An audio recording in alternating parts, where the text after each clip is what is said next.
Hey folks, how are you doing? It is the 8th of January 2018. Cheers. Since my last video, unfortunately my big mug got broken. I was doing some stuff and it fell off its hot plate here on my table and broke.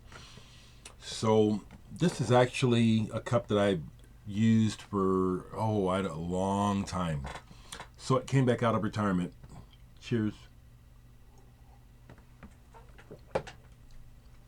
So many things on my mind. I'm not sure what will completely be spoken of. Hello, Stephanie. I know you're watching. I hope you're feeling better. It was good talking to you yesterday. That's my sister I'm talking about, people. But so today is David Bowie's birthday, and we lost David Bowie last year. I think on the 10th of January. Today is the 8th, so interesting. And I would talk about that, but we just lost another musician whose music and career continues to have a major effect on my life. And we're at that age. Ray Thomas of the Moody Blues just passed away. I just found out yesterday on the 7th. Apparently he died on the 4th. I believe he was 76. He stopped playing in the Moody Blues a while back because of cancer. I want to tell you, I'm going to show my Moody Blues records while I talk about them. But this one is the music and what Ray Thomas did with the Moody Blues is very, very important to me and my life. Let me just try to put this together right quick. So here's an old, here's a reissue or a repackaging of early Moody Blues. They started out as a white soul band, basically. And in the early 60s, Ray Thomas was there from the very beginning. And they had their first hit doing a white version of a black hit called Go Now. And interesting, I always bring these things up because I think it's important if you didn't know these things or if it's information that maybe you don't like being reminded of, or reminded you of it.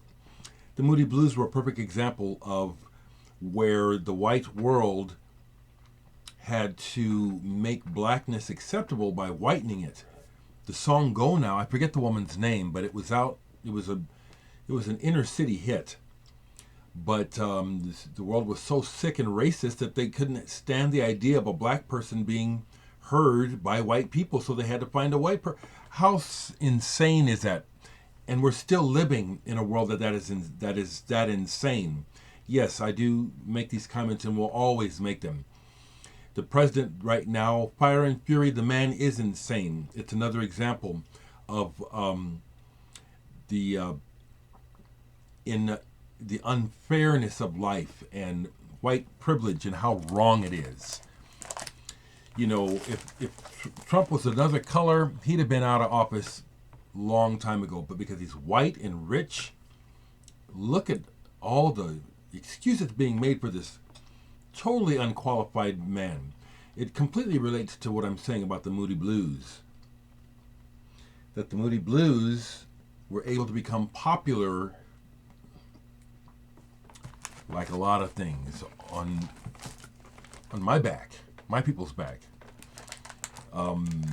Just pointing it out. I'm not mad about it. I think it's something that you need to know if you didn't know. If you don't like it, it's too bad. It's the damn truth. Okay, let's get to the Moody Blues and why it's so important to me. So, the Moody Blues music saved my life. Stephanie, my sister, you're watching. You might know this and you might not, okay? But as a kid, around 13, 14, when this album came out, I think like a lot of kids, I was very, very depressed, confused, felt completely unloved, definitely didn't love myself, and was very suicidal. I had already made an attempt on my life. My mom was there, and so she was able to patch me up. I don't know if you know about that one either, Stephanie. I think you know about that one. But this one, I was really close to. I've tried since then, unsuccessfully. Obviously, I'm still here. But when this album came out, and they started to play it on FM radio, underground radio in Omaha, they would play the whole thing. The music was so beautiful. And the words. Here's one where I'll talk about words being very important. This music was so beautiful and comforting that it gave me the hope to want to keep living. I couldn't get this out of religion. I couldn't get it out of Jesus. You know how the church is telling you come back to Jesus. I was raised in the church. That was definitely not the answer.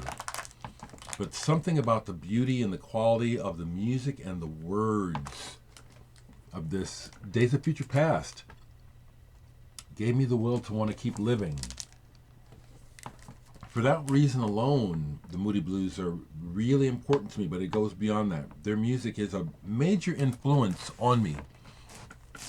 I don't try to sound like the Moody Blues, but the basic aesthetic that started to come through on this and continued on their greatest albums is all through what I do. In Search of the Lost Chord, Timothy Leary's Dead, Ride My Seesaw, Legend of a Mind, Dr. Livingstone, I presume. Yes, some of the earliest progressive rock records made, definitely.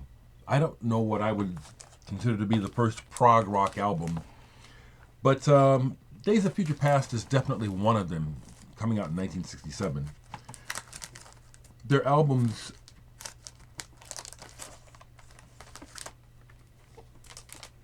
were like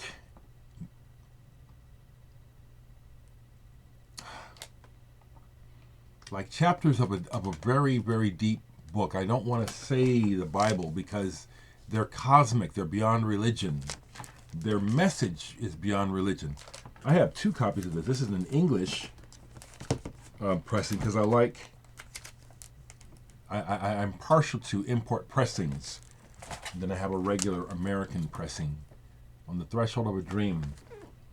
But these words were attempting to impart some deeper... See, I still got these. I got the good glasses, but they're in my coat. See, I have to switch them out.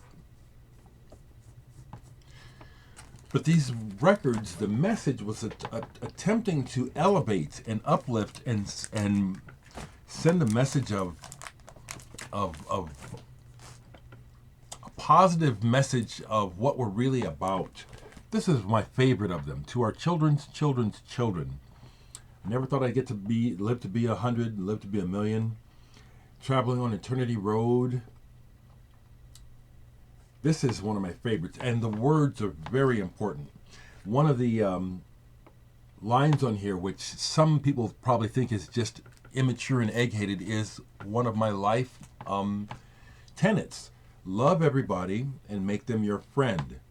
I used to cry when they started to sing that because it was so... I just wanted, especially as a black kid living in a racist world, who I knew I was fully human. I knew that this whole racism stuff was really quite insane. And so when I would hear what other people of different colors, white people in particular, singing truths, it touched me deeply. The words of the Moody Blues albums have a lot to do with my disdain about words, because for a minute I wanted to be hopeful that the Moody Blues music was going to help change the world in a good way. Maybe like people thought Bob Dylan's words were going to change the messages so clear. But we're weak. We're weak, and might apparently is right. Might and power wins. It always wins. Their message has been lost, but not to me. They tried to elevate. They tried to encourage us to find one another and to figure things out. Question of Balance. What a great album. What a great title. A Question of Balance. We certainly don't have any in this world now. I'll dig at Trump again. Trump is not a Moody Blues fan, and he never got the message of this music. What a horrible human being the president is. Moody Blues music is anti-Trump. This is music of humanity, not of power.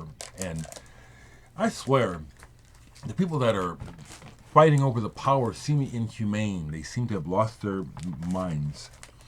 Every good boy deserves favor. Here's my original copy from the day, Seventh Sojourn, all taped up. Played almost all these last night. Not last night, but throughout the day yesterday. I'll also say that, when I was a kid, I still remember these things. I still remember very vividly how I was feeling and thinking at 13 and 14 and the power of this music, And I also think about how when I was a kid, and this music was impacting me. I thought about the future. I remember thinking at 9 years old, what's it going to be like when I'm 17? And I remember when I got to 17 wondering, what's the world going to be like? What is it going to be like when we're all old? And here we are now. I would think about that, wondering about the Beatles, about the Moody Blues, about the artists, and what would become of the music in us. And here we are. And I just think it's a shame that the wonderful potential of the message of the music of the Moody Blues was completely lost. They tried to elevate. They tried to enlighten. And we continue to show what we're about.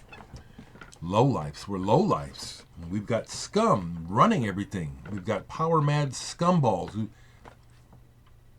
Man, I don't know why we're letting this happen.